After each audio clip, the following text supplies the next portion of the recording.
नमस्कार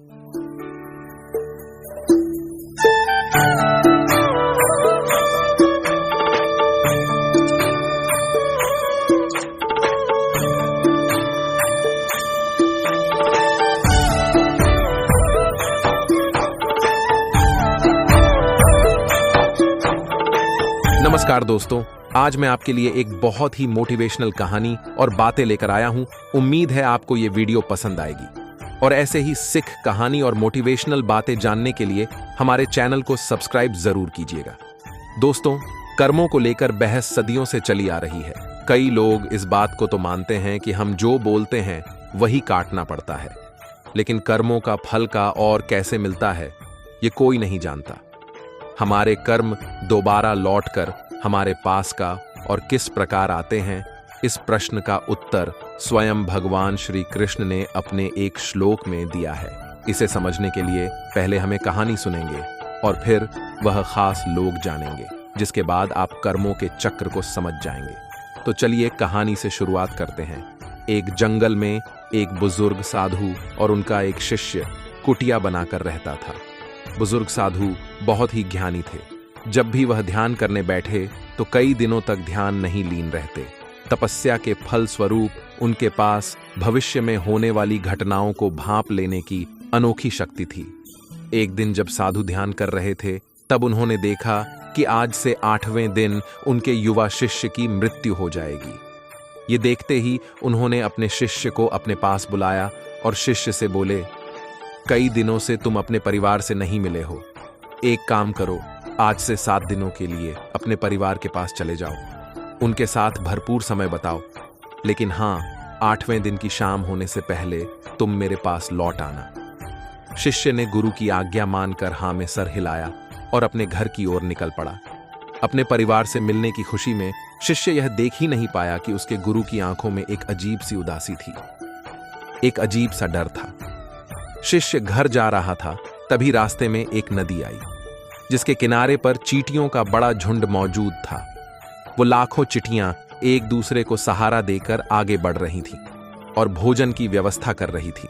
लाखों चींटियों के झुंड को देखकर युवा साधु को बड़ा आनंद आया। वह कुछ देर वहीं रुक गया और चींटियों की गतिविधि देखने लगा। अचानक से उस युवा साधु का ध्यान नदी की तरफ गया, जिसमें पानी का स्तर धीरे धीरे करके काफी बढ़ चुका था और लहरें किसी भी वक्त चींटियों के झुंड तक पहुंच सकती थी, जिससे कि वह लाखों चींटियां बेवजह मारी जाती। यह देखकर उसने तुरंत विचार किया और चींटियों की रक्षा हेतु झुंड के चारों तरफ मिट्टी का एक घेरा बना दिया, ताकि लहरें वहां रुक जाए और उन चींटियों को कोई नुकसान न पहुंचे। इतना ही नहीं, उस युवा साधु ने उस किनारों के मिट्टी को काटकर एक नाली बना दी, ताकि लहरों से आने वाला पानी नाली की मदद से फिर से नदी में चला जाए और चींटियां बच जाएं। इसके बाद वह नदी पार करके अपने घर चला गया। घर पहुंचते ही उसके साथ दिन कब बीत गए उसे पता ही नहीं चला। 7वीं रात जब उसे ध्यान आया कि गुरुजी ने उसे कल शाम से पहले आश्रम लौटने का आदेश दिया था, तो दूसरे दिन सुबह उठते ही तुरंत आश्रम के लिए निकल पड़ा। वहीं दूसरी ओर वृद्ध साधु अपने प्रिय शिष्य से दोबारा कभी ना मिल पाने की बात से दुखी थे। गुरु एकांत में बैठे बैठे यह सोच रहे थे। तभी अचानक से उन्हें दूर से अपना शिष्य आता हुआ दिखाई दिया। ये देखकर गुरुजी चौंक गए और दौड़कर शिष्य को गले लगा लिया। वृद्ध साधु बड़े ही आश्चर्यचकित थे और इस चमत्कार का रहस्य जानना चाहते थे। वे शिष्य से बोले, तुमने यहां से जाने के बाद क्या क्या किया, मुझे सब कुछ विस्तार में बताओ। तभी शिष्य ने चींटियां वाली कहानी गुरुजी को सुनाई, जिसे सुनते ही वृद्ध साधु समझ गए कि यह उसके कर्मों का फल है, जो लौटकर उसके पास आया और उसे प्राप्त हुआ। शिष्य की कहानी सुनते ही गुरु के मुंह से अनायास ही निकल पड़ा कि कर्म लौटकर अवश्य आता है। शिष्य गुरु की इस बात को तो नहीं समझ पाया, लेकिन आश्रम से जुड़े अपने कामों में लग गया। इस विषय से संबंधित ब्रह्म वैवर्त पुराण में भी एक श्लोक पाया जाता है। श्लोक के अनुसार अपना किया हुआ जो भी शुभ अशुभ कर्म है वह अवश्य ही भोगना पड़ता है, चाहे मनुष्य सैकड़ों करोड़ों कल्पों से ही क्यों ना गुजर ले। उसके कर्म को टाल पाना असंभव है। दोस्तों, अगर आपने भी जीवन पर गौर किया होगा तो पाया होगा कि खुशी खुशी जीने का तरीका है अच्छे कर्म करते रहना। इस कहानी की तरह आपके अच्छे कर्म आपको सही समय पर फल अवश्य देंगे। तो दोस्तों, यह था कर्मों से जुड़ा एक ऐसा रहस्य जो बड़ा ही साधारण है, लेकिन कभी कभी से समझने में जीवन बीत जाता है। कर्म धार्मिक और आध्यात्मिक धारणाओं में एक महत्वपूर्ण अवधारणा है। यह संस्कृत शब्द है जो कृ धातु से निकला है, जिसका अर्थ है कार्य या करना। कर्म का मतलब है वह दृश्य और अदृश्य कार्य जो व्यक्ति या उसकी आत्मा द्वारा किया जाता है, जिसके द्वारा वह उसके अनुसार फल प्राप्त करता है। कर्मफल की समझ, अनुभव और सीख के माध्यम से व्यक्ति का आत्मविकास होता है। धार्मिक और आध्यात्मिक संदर्भ में कर्म का साक्षात्कार और अपनी धार्मिक दायित्वों का पालन मानव जीवन का मुख्य उद्देश्य माना जाता है। जिंदगी का सफर कर्मों के साथ है। हर कर्म एक अद्वितीय मुकाम की ओर एक कदम होता है। यहाँ हर कर्म नहीं, हर कर्मचारी महत्वपूर्ण है। जो लोग सपनों को अपने कर्मों में नहीं बदलते, वे अपनी किस्मत की रहमत से बाहर होते हैं। आपके कर्म आपके दर्द को आपके सपनों के आगे झुकाने की शक्ति रखते हैं। कठिनाइयों से नहीं, आपके कर्मों से डरिए।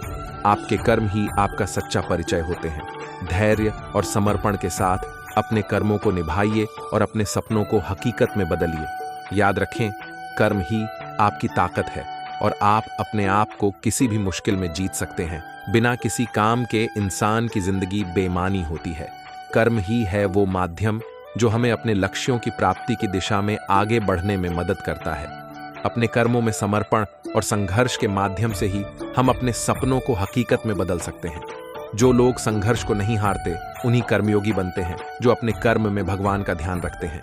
यदि हम सही दिशा में कर्म करें और निष्क्रियता की जगह सकारात्मक क्रियाओं में लगे रहें, तो हम अपने जीवन को सफल बना सकते हैं। धैर्य, समर्पण और उत्साह के साथ काम करते हुए हम अपने सपनों को पूरा करने का मार्ग निर्धारित कर सकते हैं। तो आओ, हर कर्म को समर्पित दृष्टिकोण से देखें और अपने उद्देश्यों की प्राप्ति के लिए पूरी मेहनत और निष्ठा के साथ काम करें। दोस्तों, हम उम्मीद करते हैं आज की ये रोचक जानकारी आपको पसंद आई होगी। आज की वीडियो यहीं पर समाप्त होती है। मैं आशा करता हूं कि आपने इस वीडियो से बहुत कुछ सीखा होगा। मिलते हैं एक नई वीडियो के माध्यम से। तब तक के लिए अपना ख्याल रखिएगा। वीडियो अच्छी लगे तो चैनल को सब्सक्राइब जरूर कीजिएगा और कमेंट में जय श्री राधे कृष्ण जरूर लिखिएगा। बहुत बहुत धन्यवाद। जय श्री कृष्ण।